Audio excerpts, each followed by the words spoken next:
أعوذ بالله من الشيطان الرجيم. بسم الله الرحمن الرحيم.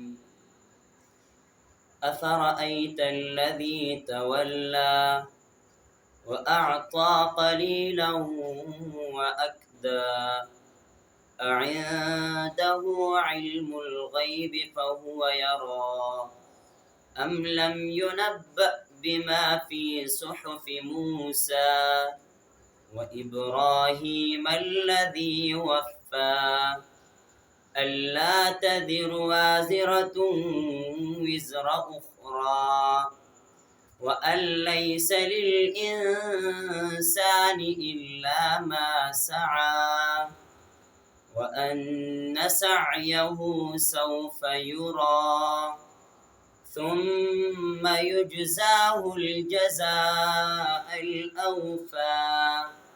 صدق الله العظيم.